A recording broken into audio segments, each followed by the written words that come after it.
Good morning, student. So today we start our new topic that is called retirement of a partner. और इस topic में आज जो हमारा पॉइंट है वो क्या है?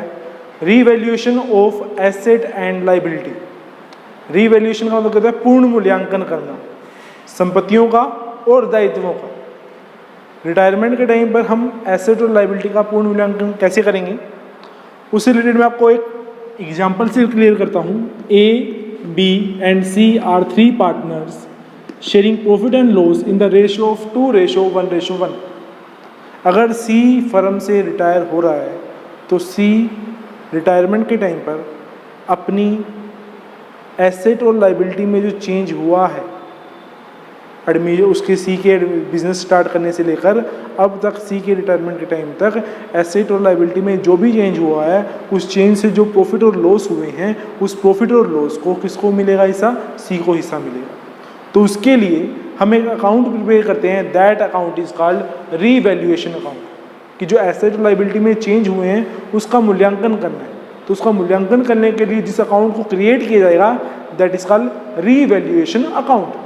और रिवैल्यूएशन अकाउंट का दूसरा नाम है profit and loss adjustment account. इसका ये नाम क्यों पड़ा वो मैं आपको बाद में क्लियर करूंगा. सबसे पहले रिवैल्यूएशन अकाउंट होता क्या है हम पहले भी स्टडी कर चुके हैं. Revaluation account is a nominal account. कौन सा अकाउंट है? नॉमिनल अकाउंट, जिसको हम नाम मात्र खाता कहते हैं. और नॉमिनल अकाउंट का रूल क्या है? Debit all expenses and losses, credit all income and gain. जब भी खर्चे होंगे, लॉस होगा तो हम डेबिट करेंगे. किसको डेबिट करेंगे?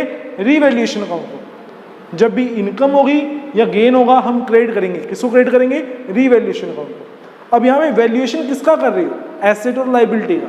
तो हम यहाँ पे रिवैल्यूएशन अकाउंट किसके बेस पर बना रहे हैं? एसेट और लाइबिलिटी के बेस पर बना रहे हैं. तो हमारा फर्स्ट पॉइंट देखते हैं. इफ एसेट वैल्यू इंक्रीज, अगर एसेट की वैल्यू इंक्रीज हो रही है तो हमें क्या होगा? प्रॉफिट होगा.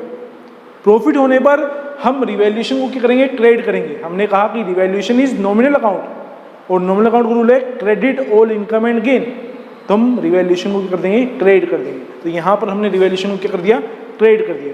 अब एक बात आपको और क्लियर कर दूं कि जब भी एसेट की वैल्यू बढ़ती है तो हम उसको डेबिट करते हैं और अगर एसेट की वैल्यू कम होती है तो हम उसको क्या करते हैं? क्रेडिट करते हैं. सेम लाइबिलिटी के केस में, लाइबिलिटी की वैल्यू जब बढ़ेगी तो हम उसको क्रेडिट करेंगे, कम होगी तो डेबिट करेंगे. मतलब कि एसेट और लाइबिलिटी में इन्वर्स रिलेशनशिप है. किस रूप में? एसेट की वैल्यू जब बढ़ रही है तो डेबिट कर रहे हैं और लाइबिलिटी की वैल्यू जब बढ़ रही है तो हम उसको क्रेडिट कर रहे हैं. एसेट की वैल्यू घट रही है तो हम उसको क्रेडिट कर रहे हैं और लाइबिलिटी की वैल्यू घट रही है तो हम उसको डेबिट कर रहे हैं. तो अब यहाँ पे हमारा फर्स्ट पॉइंट क्या कि एसेट की वैल्यू इंक्रीज हो रही है. जब एसेट की वैल्यू इंक्रीज होगी तो हमें प्रॉफिट होगा. प्रॉफिट को हम क्रेडिट करते हैं तो रिवैल्यूएशन को हमने क्या कर दिया? क्रेडिट कर दिया. एसेट की वैल्यू जितने से इंक्रीज हो रही है तो एसेट को हम क्या कर देंगे? डेबिट कर देंगे. क्लियर है फर्स्ट पॉइंट. सेकंड पॉइंट, अगर एसेट की वैल्यू डिक्रीज हो रही है तो हमें क्या होगा? लॉस. और लॉस को हम क्या करते हैं? डेबिट करते हैं. तो रिवैल्यूएशन अकाउंट क्या हो गया? डेबिट हो गया. अब एसेट की वैल्यू जब कम होगी तो एसेट को हम क्या कर देंगे? क्रेडिट कर देंगे. कितने अमाउंट से क्रेडिट करेंगे? जितने अमाउंट से वैल्यू कम हो रही है. मान लो बैलेंस शीट में वैल्यू दे रखी थी 2 लाख रुपए और नीचे एडजस्टमेंट में लिखा हुआ है कि फिक्स एसेट की वैल्यू अब 1,80,000 हो गई. तो इसमें की वैल्यू कितनी कम हुई है? 20,000. तो 20,000 रुपीज़ का हमारा लॉस है. क्लियर है. तो हमारी एंट्री होगी revaluation account debit to asset. Third point, unrecorded asset. Unrecorded asset कौन सी होती है? जो आपको बैलेंस शीट में नहीं दे रखी, नीचे एडजस्टमेंट में दे रखी है. तो वो अनरिकॉर्ड एसेट आप अब बैलेंस शीट में दिखाओगे, नई बैलेंस शीट में दिखाओगे. अगर नई बैलेंस शीट में दिखाओगे तो एसेट की वैल्यू क्या होगी? इंक्रीज होगी.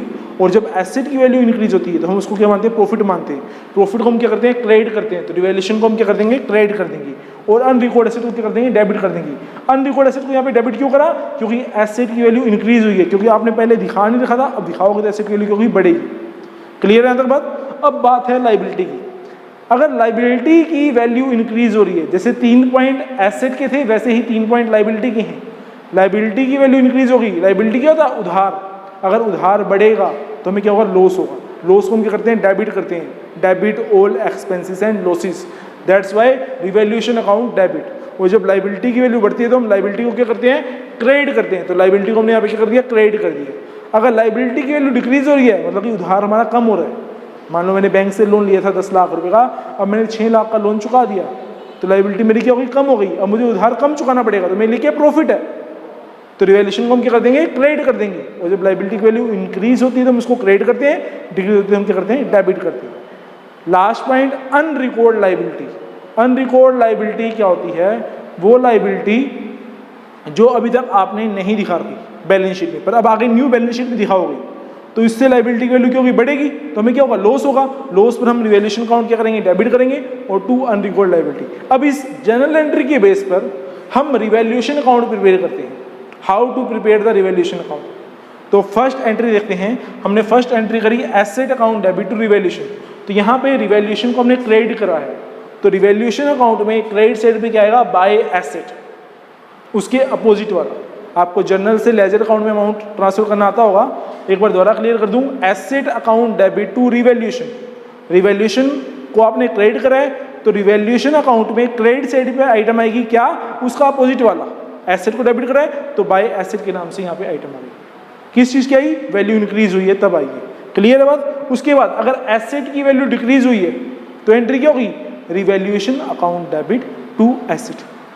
तो रिवैल्यूएशन अकाउंट को डेबिट करा है, तो रिवैल्यूएशन अकाउंट में डेबिट साइड क्या है, टू एसेट, जब वैल्यू क्या हो रही है, डिक्रीज हो रही है। Third point, unrecorded asset. Unrecorded asset को आपने क्या एंट्री करी, unrecorded asset account debit to revaluation, तो रिवैल्यूएशन को क्रेडिट करा है, तो रिवैल्यूएशन अकाउंट में क्रेडिट साइड क्या है, by unrecorded asset. Same situation liability में, अगर लाइबिलिटी की वैल्यू इंक्रीज हो रही है तो हमने एंट्री करी revaluation account debit to liability, तो रिवैल्यूएशन अकाउंट में डेबिट साइड पे टू लाइबिलिटी, जब वैल्यू इंक्रीज हो रही है। सेम लाइबिलिटी की वैल्यू डिक्रीज हो रही है तो liability account debit to revaluation, तो रिवैल्यूएशन अकाउंट में क्रेडिट साइड पे बाय लाइबिलिटी, वैल्यू डिक्रीज हो रही है। Last point, unrecorded liability.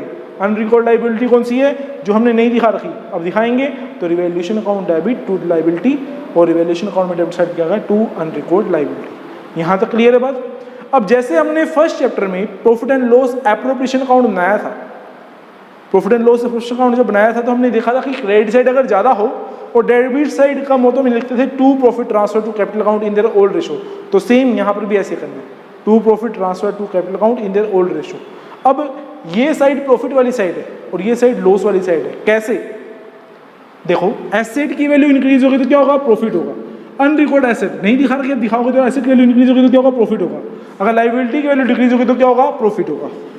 Asset की वैल्यू डिक्रीज होगी तो क्या होगा, लॉस होगा। लाइबिलिटी की वैल्यू इंक्रीज होगी तो क्या होगा, लॉस होगा। अनरिकॉर्ड लाइबिलिटी क्या, लॉस है। That's why it is called profit and loss adjustment account. इसीलिए इसका नाम क्या पड़ा, profit and loss adjustment account. Clear है। तो ये हमारा आज का टॉपिक था रिवैल्यूएशन अकाउंट। Thank you.